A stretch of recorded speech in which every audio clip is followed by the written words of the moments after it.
1,000 people vanish from the same stretch of Scottish coastline over 25 years, and not a single person alive at the time bothers to write it down. Not the king, not the church, not the courts, nobody. That should tell you everything about this story before we even start. But we are going to start anyway, because the legend of Sawney Bean is too good, too grotesque, and too useful to too many people for anyone to leave it alone. So here is what supposedly happened on the Ayrshire coast sometime around the turn of the 17th century. Then we will talk about what actually happened, which is worse. Alexander Bean was born in East Lothian, just outside Edinburgh, the son of a hedger and ditcher. His father dug drainage trenches and built field fences for pennies. Honest work. Miserable work. The boy wanted nothing to do with it. He was lazy, violent, and by the time he reached his 20s, the neighbours in East Lothian had more or less written him off as someone who would never contribute a useful day of labour to anyone. He drank and he fought and he stole small things badly. Then he met a woman named Agnes Douglas. The village called her Black Agnes. They said she had cursed cattle and soured milk and put hexes on people she did not like. Whether Agnes was an actual practitioner of anything dark or simply an unpleasant woman in a superstitious parish, the outcome was identical. She was driven out. Alexander left with her. The two of them walked west, away from Edinburgh, away from anyone who knew their faces, and they kept walking until the land ran out at the cliffs of the Ayrshire coast. Between the fishing villages of Girvan and Ballantrae, on a headland called Bennane Head, they found a sea cave. It ran nearly 200 yards back into the rock. Total darkness past the first few metres, and twice a day, at high tide, the sea flooded the entrance completely. From the cliff path above, the cave was invisible. From the beach at high water, it did not exist. For two people who never wanted to see another human face again, it was perfect. They moved in. They started a family. Over 25 years, Alexander and Agnes produced 14 children, 8 sons and 6 daughters. The children, who never left the cave, who never met another person outside the family, who grew up in firelight and salt water and the dark, began to breed with each other. The sons with the daughters with the sons. By the time the legend reaches its peak, the cave held 48 people. Alexander and Agnes, 14 children, 32 grandchildren, 18 boys and 14 girls, every one of them a product of sibling incest. They needed to eat. Alexander had no trade, no land, no livestock. What he had was the road above the cave and the travellers on it. At night, small groups of beans climbed out of the cave mouth and waited along the coastal road. They favoured lone riders, pairs, small parties too weak to fight back. When the target passed, they swarmed. Clubs, knives, numbers. The victim was dragged off the road, killed quickly, stripped of everything worth keeping, and the body was carried back down to the cave. Inside, the body was butchered. Limbs were hacked off and hung from iron hooks driven into the cave walls to dry and smoke. The way you would cure a ham. Torsos were carved into joints and packed in barrels of salt brine. Strips of flesh were dried over small fires whose smoke seeped out through cracks in the rock above. The beans ate well. There were 48 of them, and they consumed a lot of meat. The legend says they killed more than 1,000 people this way.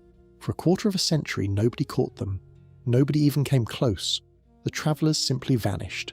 A merchant left Girvan heading north and never arrived. A pilgrim walked south from Ayr and was never seen again. The coastal road between Girvan and Ballantrae became known as a haunted stretch, a place where the devil walked, where travellers disappeared and only their horses came home riderless with blood on the saddle. The one thing the beans could not control was the leftovers. Sometimes they killed more than they could eat. The surplus, the parts too far gone to pickle, the bones and scraps and half-rotted remains, they dumped into the sea at the cave mouth. The tides carried the pieces up and down the coast. Fishermen hauled in nets with a human foot tangled in them. Villagers walking the beach at Ballantrae found arms and hands and unidentifiable lumps of flesh washed up in the seaweed. People found body parts, but people in the late 1500s did not think of cannibals. They thought of what their world gave them permission to think. Wolves, wild dogs, witchcraft, the devil, or, most fatally, guilty men who happened to be nearby. The travellers had stayed at inns. The innkeeper was the last person who had seen them alive. If a traveller vanished after a night at a particular inn, the local magistrate had his suspect.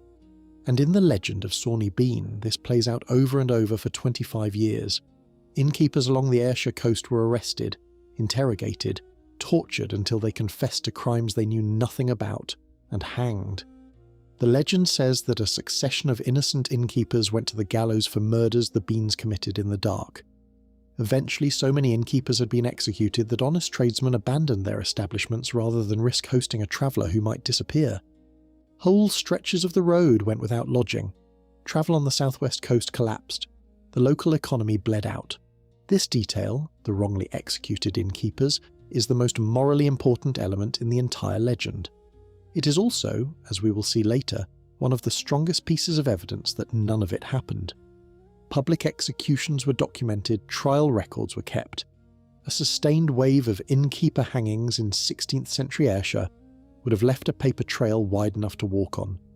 No such trail exists, but we are not at that part yet. We are still in the legend, and the legend has one more act of violence left before the king arrives. After 25 years, the Beans attacked the wrong man. A husband and wife were riding home from a country fair in the southwest.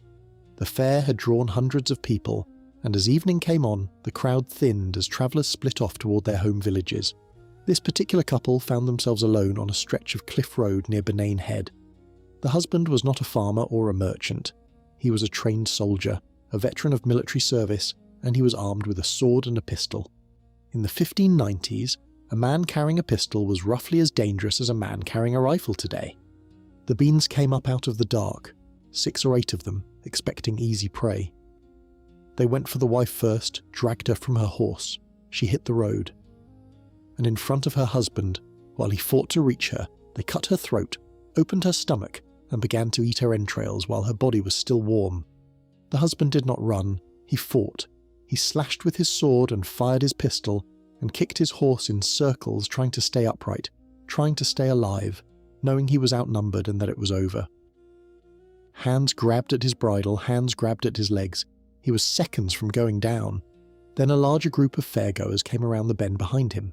20 or 30 people, some of them armed, riding home from the same fair. They saw the carnage, shouted and charged. The Beans panicked. In 25 years they had never been seen by anyone they were not about to kill. Now they were facing a crowd. They dropped the wife and scattered over the cliffs into the dark. The husband survived. His wife was dead in the road, her body torn open. He was the only person in a quarter century of slaughter who had looked at the cannibals and lived to describe them. He rode through the night to Glasgow. He found the chief magistrate. He told him what he had seen. The magistrate sent word to the king. King James VI of Scotland was, at this moment in history, one of the most paranoid monarchs in Europe. He had personally interrogated accused witches. He had written a book about demonology. He believed that monstrous evil walked in his kingdom and that it was the sacred duty of the crown to root it out. When the message from Glasgow reached him, James did not send a sheriff or a deputy. He raised a force of 400 armed men, assembled a pack of bloodhounds and rode west himself at the head of the column. 400 soldiers is not a search party. It is a small army. They swept down the Ayrshire coast, searching every farmhouse, every barn, every shepherd's hut, every visible cave. They found nothing. The Beans had hidden too well. The cave at Bennane Head was sealed by the tide, indistinguishable from the 1,000 other dark slits in the cliff face. The king was about to turn back. Then the bloodhounds caught the scent. The dogs went frantic at one particular opening in the rock. They would not leave it. They howled and pulled at their chains and refused to be dragged away. The soldiers with torches crouched down, pushed through the dripping stone and stepped inside.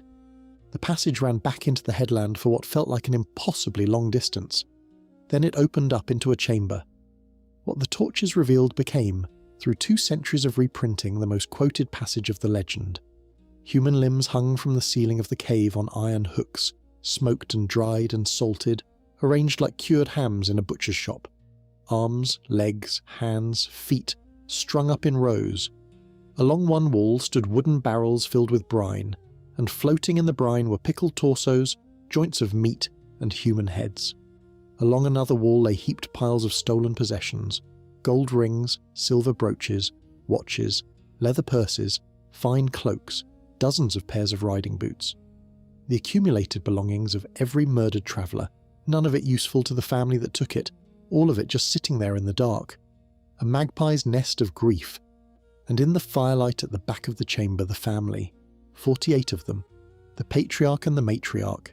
8 sons and 6 daughters who had never known sunlight as a daily fact of life.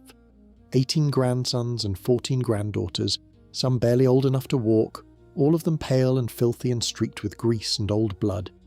The legend says the Beans did not resist. After 25 years of dragging victims into this hole, they were surrounded for the first time by men with steel and fire and dogs, and whatever fight they had went out of them. They were seized, chained, and dragged into daylight.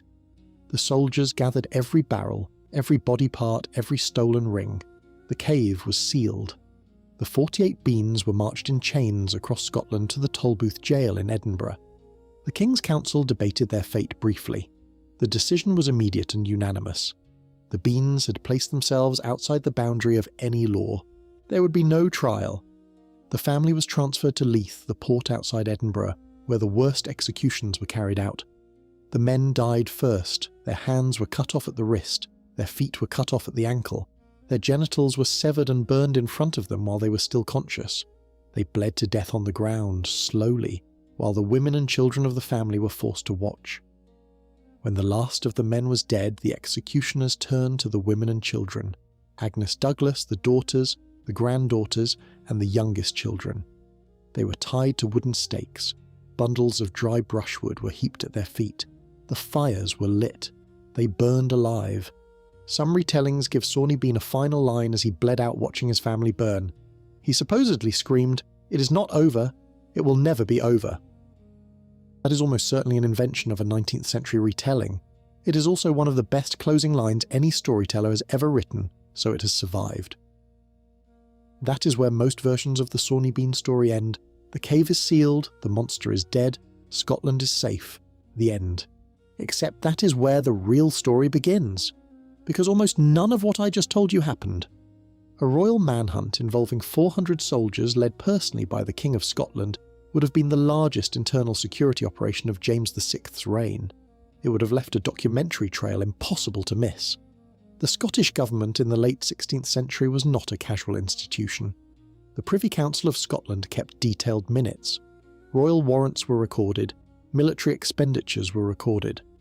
The Tolbooth in Edinburgh kept a register of prisoners. Executions, particularly gruesome public ones, were documented in chronicles and diaries and burgh records.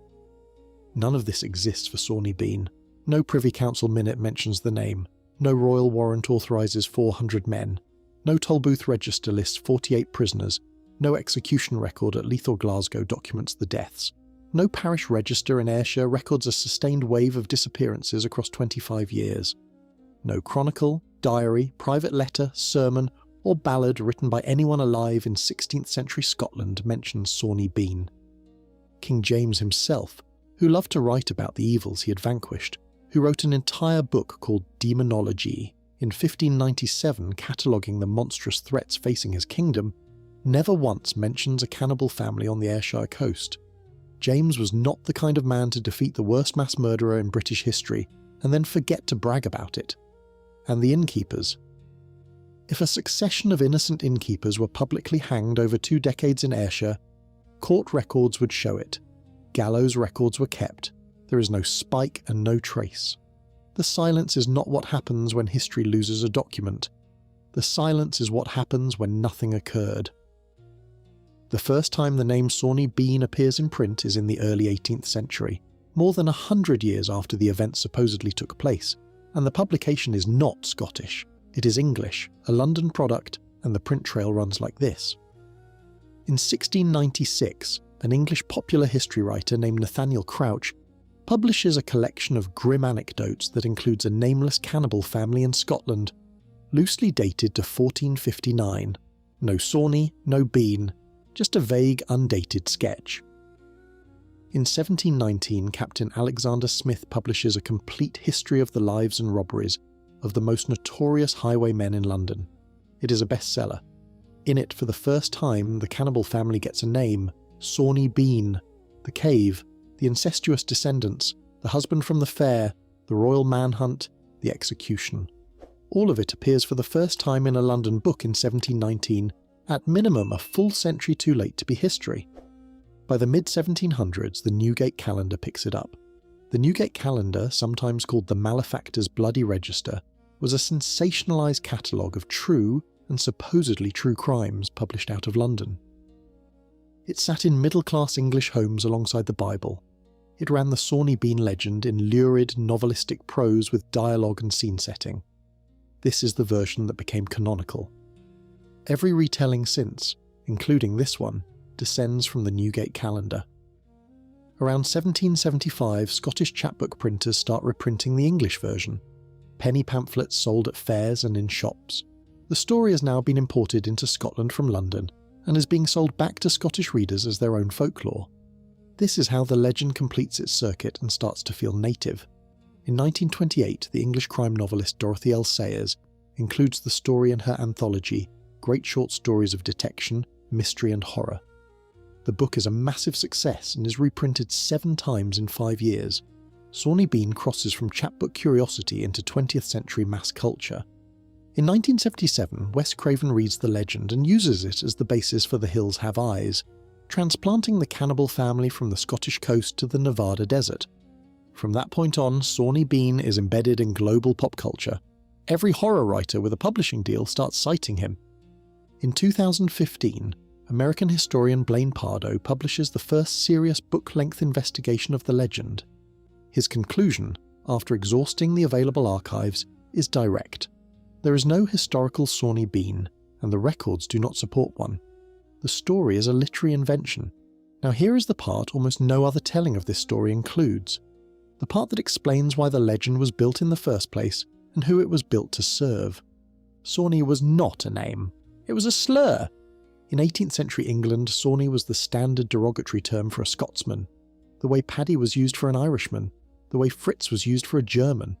Sawney appeared in pamphlets, political cartoons, tavern songs and stage comedies. Hogarth used it. Gilray used it. In the satirical prints of the 1740s, a character labelled Sawney would be a barefoot, lice-ridden Highlander in a filthy kilt, sneaking across the border to steal English jobs and English food.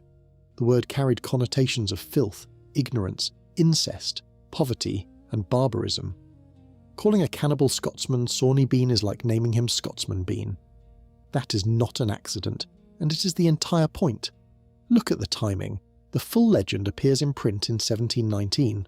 The Act of Union, which dissolved the Scottish Parliament and merged Scotland into the United Kingdom against enormous opposition, was in 1707. The first Jacobite rising, in which Scottish supporters of the exiled Stuart king tried to retake the throne by force, was in 1715. The Newgate calendar version explodes in popularity in the mid-18th century, exactly when the Second Jacobite Rising of 1745 and its bloody aftermath were dominating English political life. In the decades around these events, London printers were producing enormous volumes of anti-Scottish material. The purpose was straightforward. The English public needed to believe that the Scots, particularly the Highland and Galloway Scots, were subhuman. The slaughter at Culloden in 1746, the systematic destruction of the clan system, the banning of the kilt, the suppression of Gaelic, the clearances that would follow, all of it required a propaganda foundation. You cannot feel sympathy for people you have been taught to see as cave-dwelling cannibals who eat their own children. Now look at the legend again through that lens. A Scotsman whose name is an ethnic slur. From the wild, rebellious southwest coast, the part of Scotland the English considered the most backward. Illiterate, lazy, refuses honest work, lives in a cave, marries a witch, breeds exclusively through incest, the single most stigmatised image of primitive peoples in 18th century European thought, and he eats English travellers. The legend of Sawney Bean is a political cartoon stretched into a narrative. Every element is built to confirm what English readers in 1719 already believed about Scots. The historian Sean Thomas has argued that this reading is too tidy, pointing out that the Newgate calendar happily published horrifying stories about English criminals too, and was in the business of selling horror to everyone regardless of nationality. That is a fair objection. The Newgate calendar was a commercial operation, not a government propaganda bureau. But even Thomas does not dispute the basic facts. The story is not real. The name is a slur, The legend appeared in English print at exactly the moment English print culture had the strongest commercial and political incentive to depict Scots as savages.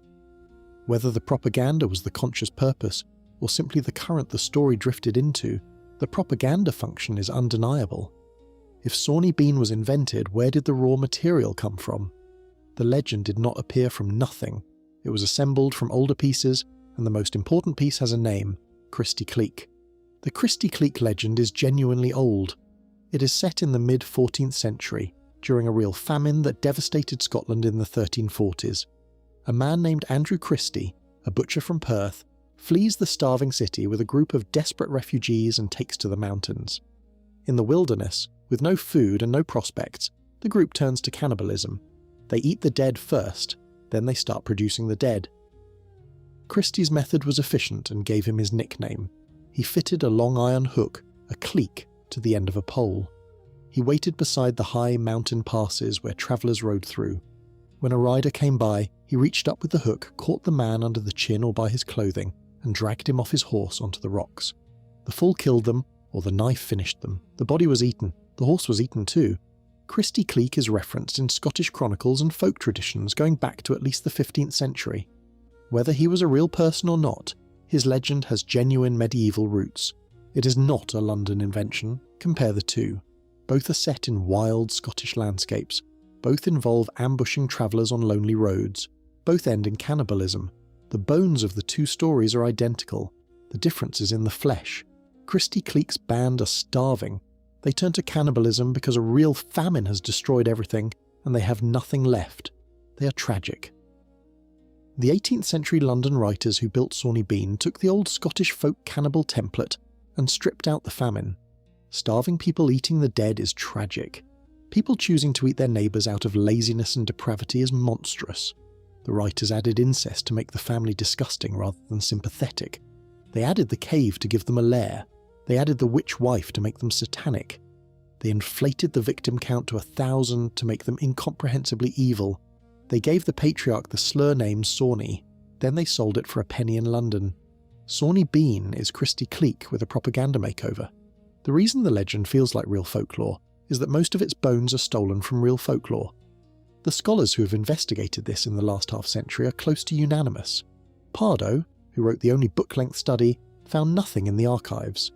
Sean Thomas, in the most cited modern essay on the subject, wrote that the story sounds like the plot for a horror film, and that is because it was invented to serve a similar purpose, to sell books.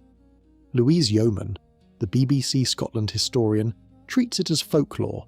The National Library of Scotland, which holds the surviving 18th century chapbooks, classifies them as folklore, not historical documents. The verdict is plain: it did not happen. What did happen is that an old Scottish folk fragment about desperate famine cannibals was rewritten by London printers into a horror story that served anti-Scottish prejudice. It became a bestseller. It was reprinted for 2 centuries. It was sold back to Scotland and naturalised as native folklore. It inspired The Hills Have Eyes, and today it is told to tourists at Bennane Head as if it were history. The cave at Bennane Head is real. The tides are real. You can stand inside it today and look out at the sea and feel the cold and the dark pressing in behind you. In 2024, an anonymous artist left a sculpted human head deep inside the cave as a guerrilla art tribute to Sawney Bean. The Scotsman newspaper covered it. The lie keeps generating real artefacts. The horror of Sawney Bean is not the limbs hanging from the cave ceiling. The horror is that a story invented to sell penny pamphlets in London became, through 200 years of repetition, indistinguishable from history. That a slur turned into a name, turned into a monster, turned into a tourist attraction. That the legend made it easier to see a real people as subhuman at exactly the moment they were being conquered. Sawney Bean did not eat 1,000 Scotsmen. He was invented to eat the reputation of an entire nation, and 4 centuries later, he is still feeding.